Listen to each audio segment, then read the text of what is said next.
अस्सलाम वालेकुम ninth class. उम्मीद है आप सब खैरियत से होंगे। जी तो स्टूडेंट, आज हम एक्सरसाइज नंबर 1.5 का क्वेश्चन नंबर 5 सोल्व करने जा रहे हैं, नाइन्थ क्लास की मैथ का। तो क्वेश्चन आपके सामने है जी, determine whether the given matrices are multiplicative inverse of each other.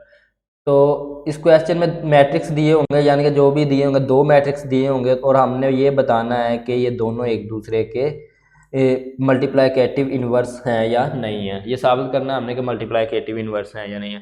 ठीक है जी, वो कैसे साबित करना है? तो उसके लिए दो मेथड है, दो तरीके हैं। पहला तरीका है जो मल्टीप्लाई का, जिस तरह से पिछले क्वेश्चन में हम करते आ रहे हैं। फर्ज करें ए जो है उसका इन्वर्स से, उसी के इन्वर्स से जब मल्टीप्लाई करवाते हैं, ए को ए के इन्वर्स से ही मल्टीप्लाई करवाएंगे, तो हमारे पास जो आंसर आना चाहिए वो इज इक्वल टू आना चाहिए आई के। पिछले क्वेश्चन में आपने ऐसे ही किया है। आई से मुराद यहाँ पे आइडेंटिटी मैट्रिक्स है, यानी कि जो क्वेश्चन किया था क्वेश्चन नंबर हमने 4, उसमें ए को ए के इन्वर्स से मल्टीप्लाई करवाया था तो आई के इक्वल आया था, और बी को बी के ही इन्वर्स से मल्टीप्लाई करवाया था तो आई के इक्वल आया था। यानी कि उस मैटर को जब उसी के इन्वर्स से मल्टीप्लाई करवाते हैं तो आंसर आई, यानी कि आइडेंटिटी मैट्रिक्स आता है। तो आइडेंटिटी मैट्रिक्स का ये को पता होगा, पहले हमने करते रहे हैं। तो आइडेंटिटी मैट्रिक्स में जो है इधर ये डायगोनल एंट्री जो है 1 के इक्वल होते हैं, यानी कि दोनों 1 होती हैं, और ये बाकी एंट्री जो है ये 0 होती हैं। इसको वाहदानी या ज़रबी ज़ाती कालब भी बोलते हैं, ठीक है, उर्दू में। तो जब हम किसी मैट्रिक्स को उसके इन्वर्स से मल्टीप्लाई करते हैं तो आंसर जो है वो एक आइडेंटिटी मैट्रिक्स के इक्वल आता है, ठीक है। यानी कि अगर तो इसको इससे मल्टीप्लाई करवाएंगे तो आंसर हमारा अगर ये आया तो इसका मतलब ये दोनों एक दूसरे के आइडेंटिटी मैट्रिक्स हैं। और दूसरा तरीका एक और है चेक करने का कि ये दोनों एक दूसरे के मल्टीप्लिकेटिव इन्वर्स हैं या नहीं है। तो उसका तरीका जो है वो हम ऐसे करते थे, यानी कि यहाँ पे करते थे इन्वर्स से फाइंड करते थे, यानी कि इसको जिसको हमने नाम देना पहले, इन दोनों को ए का और एक मैट्रिक्स को बी का। तो अगर हम इसका इन्वर्स फाइंड करेंगे तो इसके इक्वल आया तो इसका मतलब ये जो है इसका इन्वर्स है, और अगर इसका करेंगे तो फिर इसके इक्वल आना चाहिए। तो इन्वर्स ए का जो फार्मूला है उसके मुताबिक हम इन्वर्स ए फाइंड करते थे, यानी कि फार्मूला हमारे पास ये होता था एडजॉइंट ए और डिवाइडेड बाय डिटरमिनेंट ए। तो हम जो है इस तरह से भी है इसको कर सकते हैं, फाइंड कर सकते हैं इस मेथड से भी और मल्टीप्लिकेशन के मेथड से भी। तो मैं क्या, अगर यानी कि इसका इन्वर्स फाइंड करने से आंसर जो है वो दूसरा मैट्रिक्स आ जाता है, तो फिर ये जो है एक दूसरे के मल्टीप्लिकेटिव इन्वर्स है, यानी कि इसका जब इन्वर्स करेंगे तो ये आ जाएगा, इसका मतलब ये जो है इसका मल्टीप्लिकेटिव इन्वर्स है। तो पहला जो क्वेश्चन है हम मल्टीप्लाई वाले मेथड से करते हैं, जो पहले आपको बताया, इन दोनों को आपस में मल्टीप्लाई करवाएंगे और आंसर चेक करेंगे कि आई के इक्वल आता है। तो उसके बाद दूसरा जो मेथड है, ये वाला मेथड दूसरे क्वेश्चन पे अप्लाई कर लेते हैं, दो क्वेश्चन है इसमें। तो पहले हम इस तरीके से करते हैं, आपको जो तरीका इजी लगे ताकि आप उसमें से कर सकें। मल्टीप्लाई करना भी आई ऑप्शन आपको आता है और इन्वर्स फाइंड करना भी आता है। तो पहले मल्टीप्लाई वाला कर लेते हैं, वो ज़्यादा प्रोफेशनल है, तो वो ज़्यादा अच्छा लगता है तरीका, तो उसके मदद से कर लेते हैं। आपको जो अच्छा लगता है आप उससे कर लीजिएगा। तो उसके लिए सबसे पहले हम इनको नाम दे लेंगे, इस मैट्रिक्स को ए का और इस मैट्रिक्स को जो है बी का इक्वल लिख लेते हैं। तो उससे पहले हम यहाँ पे लिखेंगे सॉल्यूशन, और उसके बाद जो है इसको सोल्व करना शुरू करेंगे। तो यहाँ पे हम इनको मैट्रिक्स को नाम दे लेते हैं ए और बी का। तो ये मैंने इनको नाम दे लिया ए और बी का। यहाँ से हम कलर चेंज करके सोल्व करना शुरू कर लेते हैं ताकि जो है सोल्यूशन अलहदा से नजर आए, ठीक है जी। उसके बाद हमने यहाँ पे मल्टीप्लाई करना है, तो उसके लिए हम लिखेंगे A B is equal to,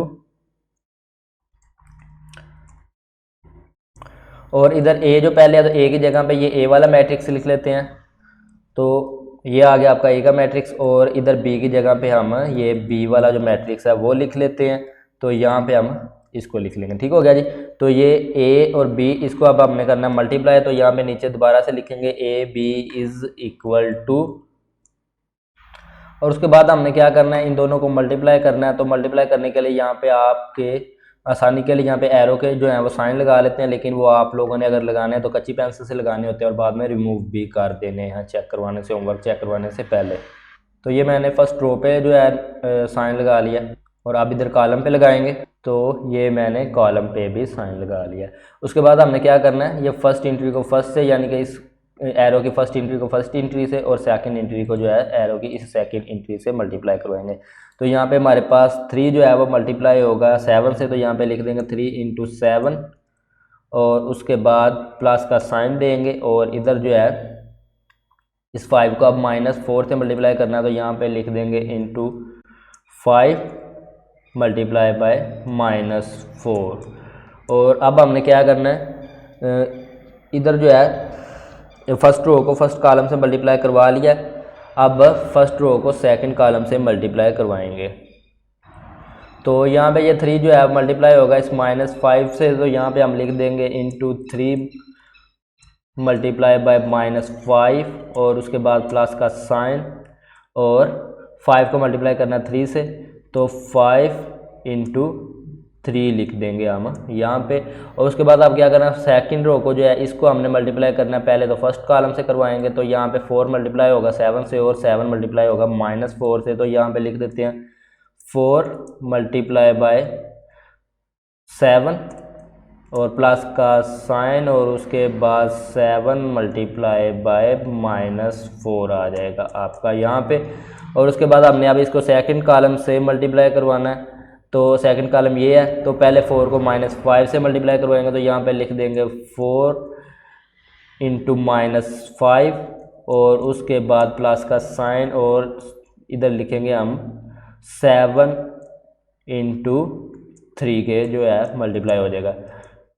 और नेक्स्ट हमने क्या करना है जी, नेक्स्ट यहाँ पे हम दोबारा से लिखेंगे इज इक्वल टू, तो ये 3 7 से मल्टीप्लाई होगा तो 3 7 दा 21 आ जाएगा हमारे पास यहाँ पे। और उसके बाद ये प्लस माइनस माइनस आएगा और 5 4 दा 20 आ जाएगा इधर। इधर करेंगे तो ये आ जाएगा 3 5 दा 15 -15 आएगा इधर और प्लस 15 आ जाएगा 3 5 दा 15 ये वाला। और 4 को 7 से करेंगे तो 4 7 दा 28 माइनस प्लस माइनस माइनस हो जाएगा और 4 7 दा 28 आ जाएगा। और इधर करेंगे तो 4 5 दा 20 -20 आएगा क्योंकि 5 के साथ माइनस है, और प्लस हम इधर करेंगे 7 3 दा 21 आ जाएगा आपका। नेक्स्ट इसको सोल्व करेंगे तो यहाँ पे आप लिखेंगे इज इक्वल टू, और 21 में से 20 को माइनस करेंगे तो 1 आ जाएगा आपका। और इधर जो है माइनस का 15 और प्लस का 15 आपस में कैंसिल हो जाएंगे तो 0 आ जाएगा। और इधर 28 में से 28 को माइनस करेंगे तो इधर भी 0 आ जाएगा।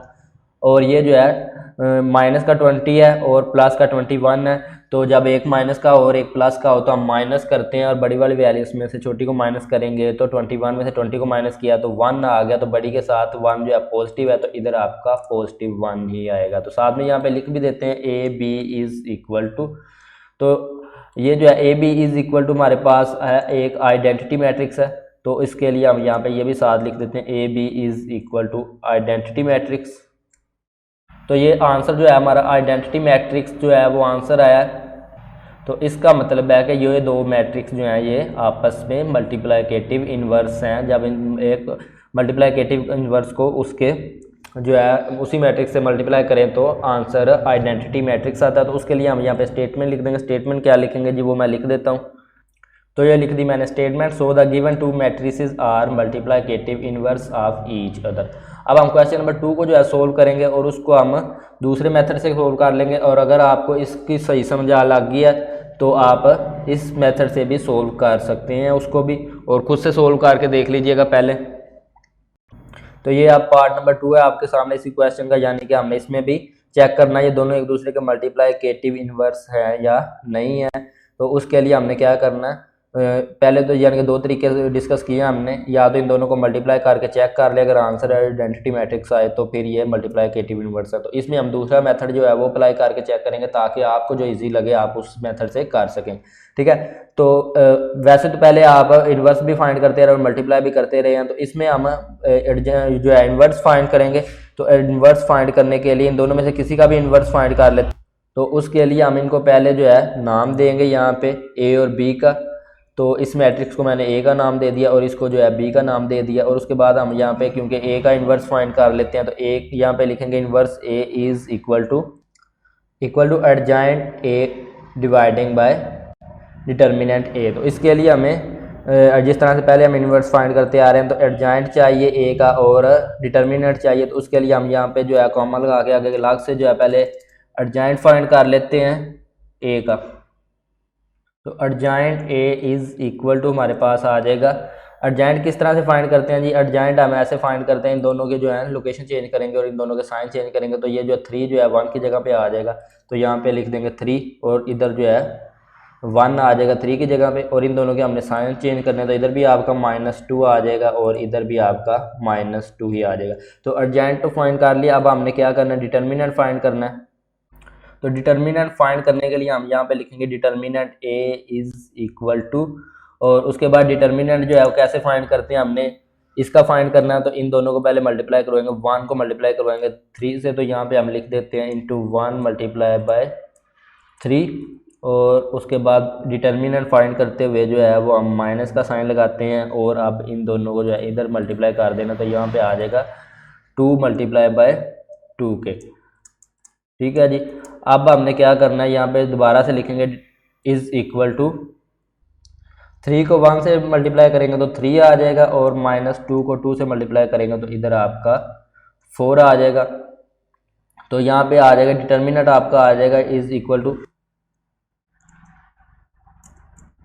डिटर्मिनेंट इज़ इक्वल टू आपका आ जाएगा 3 में से 4 को माइनस करेंगे तो, यानी कि 3 में से नहीं होता तो यह आ जाएगा आपका -1, और उसके बाद हमने क्या करना है, ये फार्मूले में अब हमारे पास एडजॉइंट भी मौजूद है और डिटर्मिनेंट भी मौजूद है, तो फार्मूले में इसकी कीमतें जो है वो वैल्यूज पुट कर देते हैं। तो यहाँ पे लिखेंगे inverse A is equal to, तो ऊपर आपका एडजॉइंट है ना, तो ये एडजॉइंट है, इसको हम यहाँ पे ले आएंगे, और उसके बाद नीचे जो है डिटर्मिनेंट है ना, तो डिटर्मिनेंट आपका है जी -1, तो नीचे हम -1 लिख देते हैं। तो उसके बाद हमने क्या करना होता है जी, यहाँ पे लिखेंगे इज़ इक्वल टू, और उसके बाद -1 को जो है इन सब के नीचे लिख के -1 से डिवाइड कर दें, या फिर इसको आप पहले इन्वर्स ले लेंगे और इससे मल्टीप्लाई करवा लेंगे, तो -1 का इन्वर्स क्या होगा? जिसके नीचे कुछ ना हो उसके नीचे 1 होता है, जब इसको उल्ट करेंगे यानी कि नीचे वाला 1 ऊपर चला जाएगा और ऊपर वाला नीचे आ जाएगा, क्योंकि हमने मल्टीप्लाई करना है। तो उसके लिए हम यहाँ पे इसको डायरेक्ट जो है, डायरेक्ट भी आप कर सकते हैं जिस तरह से पहले करते आ रहे हैं, -1 को नीचे डिवाइड करते आएंगे। ठीक है जी। तो यानी कि किसी को भी हम 1 से डिवाइड करेंगे तो आपका वही आता है, तो या 1 से मल्टीप्लाई करेंगे तो भी आएगा वही आएगा, तो 3 को -1 से मल्टीप्लाई करें तो भी -3 हो जाएगा, और डिवाइड करेंगे तो भी ये -3 हो जाएगा। तो यहाँ पे हम लिख देंगे आप, ये 3 को जब -1 से मल्टीप्लाई कर ले या डिवाइड कर ले तो ये -3 ही आएगा, और इधर आपका आ जाएगा माइनस माइनस प्लस हो गया, यानी कि ये प्लस का 2 आ जाएगा, और इधर भी प्लस का 2 ही आ जाएगा, और इधर जो है 1 को जब -1 से डिवाइड करेंगे या 1 ओवर -1 से मल्टीप्लाई करेंगे तो ये आपका -1 हो जाएगा। ठीक है जी। अब हमने क्या करना है, चेक करना है, तो ये हमारा जो है हमने चेक ये करना था, इसका हमने इन्वर्स लेना था और आंसर जो इसके इक्वल आना चाहिए, तो सेम है, देख लें आंसर आपके। तो यहाँ पे हम लिख सकते हैं inverse A is equal to B, यहाँ पे नीचे स्टेटमेंट लिख देंगे साथ में, तो यहाँ पे लिख देते हैं हम inverse A is equal to B के। तो उसके बाद हमने स्टेटमेंट क्या लिखना है जी, साथ में वो लिख देता हूँ मैं, यहाँ पे inverse A is equal to B आना था, और यहाँ पे हम नीचे जो है वही स्टेटमेंट लिख देंगे। तो ये लिख दिया मैंने statement, so the given two matrices are multiplicative inverse of each other. ठीक है जी। तो ये क्वेश्चन हमने दोनों तरीके से कर लिया, इन्वर्स फाइंड करके भी और उसके बाद मल्टीप्लाई करके भी, दोनों तरीके से हमने क्वेश्चन को किया। क्वेश्चन नंबर 1 को जो है, पार्ट नंबर 1 को हमने मल्टीप्लाई वाले मेथड से किया था, और पार्ट नंबर 2 को जो है वो हमने इस वाले इन्वर्स फाइंड करके उसके बाद चेक करके फाइंड किया। ठीक है जी। तो आई होप सो आपको दोनों मेथड की अच्छे तरीके से समझ आ गई होगी, तो आपको जो मेथड इजी लगे आप उससे कर सकते हैं। और अब तक जिन दोस्तों ने जो है, जिन स्टूडेंट ने चैनल को सब्सक्राइब नहीं किया, तो काइंडली इसको सब्सक्राइब कर दें, ताकि मज़ीद जो है अच्छी वीडियो आप तक पहुँच सके और आसानी से पहुँच सके। और उसके अलावा हम जो है सीरीज़ बनाने जा रहे हैं इंपॉर्टेंट क्वेश्चन की, ऑल सब्जेक्ट के मैट्रिक के जो है 9th और 10th क्लास के ऑल सब्जेक्ट की जो है इंपॉर्टेंट सीरीज़ बनाने जा रहे हैं इंपॉर्टेंट क्वेश्चन की। उसके अलावा जो है पेपर पैटर्न और इम्पोर्टेंट जो है फार्मूलाज बताएंगे आपको कि कहाँ से जो है बेहतर तैयारी आप सब लोग कर सकते हैं। तो चैनल को सब्सक्राइब करना मत भूलिएगा और वीडियो को लाइक और शेयर ज़रूर कीजिए। और नेक्स्ट वीडियो में हम इसका क्वेश्चन नंबर 6 जो है लास्ट क्वेश्चन वो करेंगे इस एक्सरसाइज का। तो मिलते हैं नेक्स्ट वीडियो में, तब तक अपना और इस चैनल का ख्याल रखिए जी। अल्लाह हाफिज़।